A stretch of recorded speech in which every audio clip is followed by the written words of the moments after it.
Йордан Йовков. Старопланински легенди. Разказ номер 8. Овчарова жалба. Стефане, синко Стефане, дето си, обади ми се. Народна песен. Една лятна вечер ние с дяда Валя, старият горски стражар, седяхме под големите орехи край село. Слънцето потъваше зад горите на Разбойна и насреща по сините зъбери на Балкана догаряха пурпурните огньове на вечерната зара. Току над нас се издигаше висока камениста чука, цялата вече обгърната в сянка, прилична на голяма птица с отпуснати крила, под която се гушеха една до друга като пилци къщите на селото. А пряко по ребрата на тая чука, като нагъната черна лента, се тъмнееха кориите. Те бяха три – черковната, старча и циганската. Но духаше ли вятър, шумеше всякога една, а другите мълчаха. Спуснеше ли се долнякът от към равна Румъния и залюлееше клоните на черковната, тя зашумяваше, а старча и циганската, останали на завет, мълчаха. Те сякаш слушаха старите хайдушки легенди, които черковната им разказваше. След няколко дни пък, при промяна на вятъра, със същия тъмен и тайнствен език те заговорваха на черковната. И аз не зная друг спомен от детинството, изпълнен с такова очарование, както разговора на тия стари гори. Помня как, дребни деца, излизали сме през летните звездни вечери на двора, където се тъмнееха чемшири. На север, в светлото небе, виждахме да се отсичат тъмните върхове на кориите. Долиташе до нас страховит шум оттам. Сякаш хиляди потоци лееха невидимите струи, бучаха водопади или, като че там, в недрата на гората, бяха се насъбрали юди и самодиви, играеха по зелените хорища, викаха, смееха се. Черковната хучи, ще се разваля времето, казваше просто майка ни. Полъхваше хлад, някоя звезда се откъсваше и падаше от небето и ние бързахме да се приберем вкъщи. Ние най-малко мислехме, разбира се, за времето. Ние се прибирахме и отнасяхме в себе си само трепета на страха и на любопитството за онова, което ставаше вън, което ставаше в кориите, под тъмния свод на зашумелите вековни дървета. И тая вечер черковната шумеше. Шумеше, но още тихо, сдържано. Ние гледахме с дяда Валя към поляната в подножието на старча. Там играеше хоро. Но ето, гайдата млъкна. До нас долетя вълна от смехове и висок говор. Спуснаха се към село чевръсти моми на групи и по-отделно. Както беше обичаят, те бързаха да грабнат менците си и да дойдат пак там за вода. Хубаво се веселят младите, рекох аз на дяда Валя. Както си правеше цигара, дядо Валю вдигна очи. Нещо пресмехулно светна в тях, на устните му заигра усмивка. Той нищо не е, каза той. Де едно време и момите бяха други тогас, и момците. Де другошното, продължи той след малко. Де е оная скъпа премяна. Да можеше някак да видиш някоя мома, натруфена и нагиздена с някогашните тия дрехи. Уния ми тия лечета от ален и зелен атлас, грейнали като слънце, писаните божи гробски престилки, алените терлици с копринен пъстър гайтан, вървите с махмудии и рубета. И какви хубавици имаше тогас, бели и чернооки, високи, а косите им стигаха чак до подпояса им. Ергените все лични овчари, юнаци бяха и те. Какво хоро е ставало там на Златна Ореша. Колко пъти помня, Стефан е свирил от корията, а хорото играеше долу по кавала му. Ти чувал ли си за Стефана, за хайдутина? Той беше овчар. Един от някогашните овчари с пискюли и чанти и дълги геги, на които стадата затъмняваха поляните, като че припадаше тъмна мъгла. Такви с овчари вече няма. Рядко имаше някой да се мери с него по хубост и сила, но прочу се най-много той с това, че никой не умееше да свири на кавал като него. Момите и булките, които белеха платна на Ореша, изправени с платната в ръце, стояха като вкаменени и слушаха свирнята му. Пътниците се спираха сред пътя, забравяха се на конете си и не можеха да му се наслушат. Лете Стефан пасеше стадото си по зелените поляни на Балкана, пладнуваше под дебелите яворови сенки. Но щом дойдеше есен, щом поляните посърваха, шумата на гората се зачервеше и гъсти мъгли плъзнеха по гребена на Балкана, като огромни змии, тогава стоя на едно с всички овчари, слизаше от планината. Кавалът му обаждаше, че си е дошел. Момите отиваха за вода на най-далечната чешма да го видят. Но в село Стефан малко стоеше. Ден-два, колкото да раздаде чаканите армагани, писани хурки и кобилици. Скоро той заминаваше на юг, накъдето заминаваха и жеравите, накъдето заминаваха и големите стада овце, защото него време овчарите прекарваха зимата долу, в полето на Романя. А на пролет, когато куковицата закукваше в зелената шума, тя обаждаше, че овчарите се връщат. Тъй ставаше всяка година. Но последната пролет Стефан се върна много променен. Замислен беше, тъжен, не слизаше в село по големите празници на хорото с другарите си, беше мълчалив и хладен.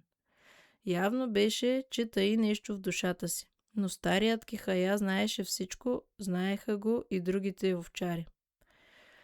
Вземо ума оная долченка, говореше кихаята на дружината овчари, когато понякога насядали на голямо колело се хранеха на едно.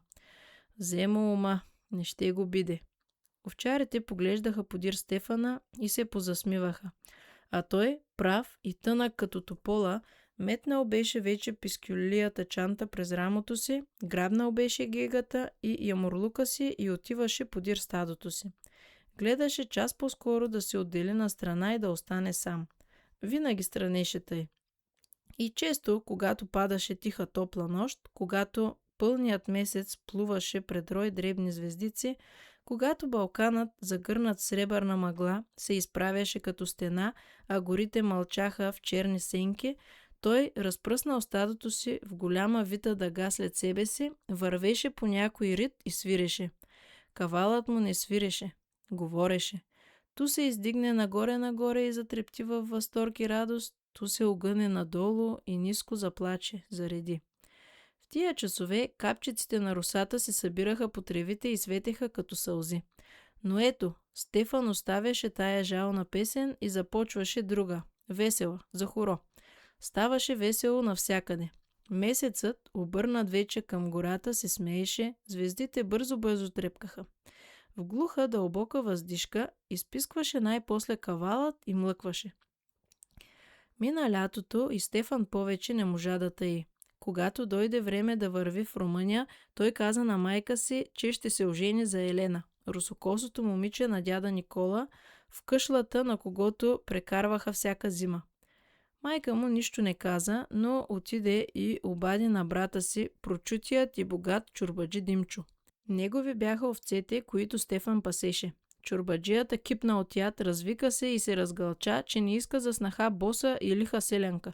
На сестра си той каза, че тая зима Стефан ще прекара на Балкана, а тайно прати кихаята с хабер до бащата на Елена, че Стефана са го сгодили и през неделята, що иде, ще го женят.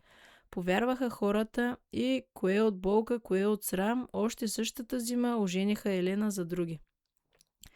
Да беше друг мъжа и Стефан би го убил, а той му беше побратим и за побратимство с него той беше се клел в черква. Стефан се върна, но не се прибра нито в къшлата, нито у дома си.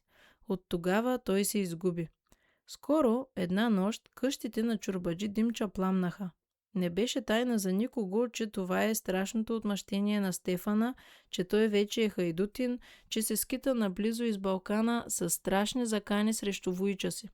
Той ходеше повече сам и никого не задяваше. Мнозина чуваха кавала му из гъстите усои. Майка му, останала съвсем сама, беше обезумяла от скръб.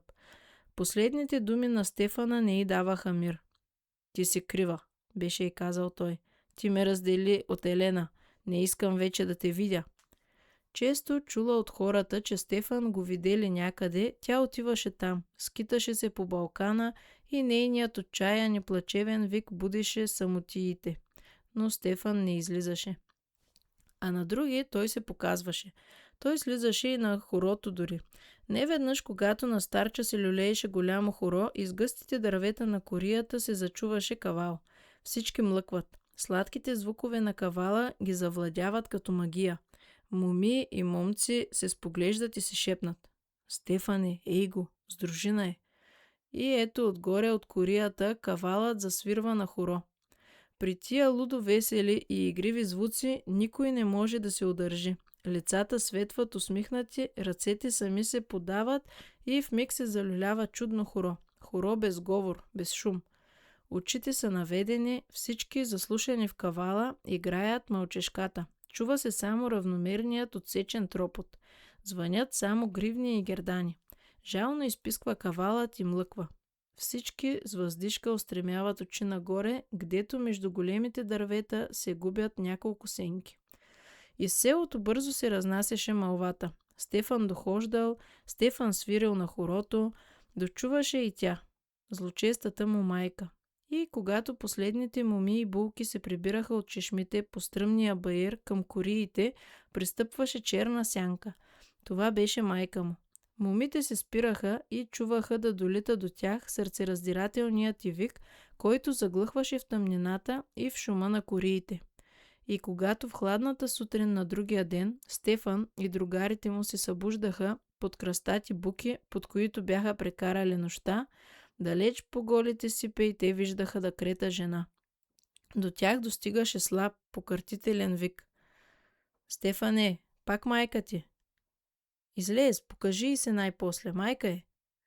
Ах, той не се търпи вече. И ние майки имаме. Оставили сме ги да плачат и да чернеят по нас. Искаме да забравим. А ето, всеки час майка ти не спомня за тях. Не може вече. Сърце слабее, кораж се губи.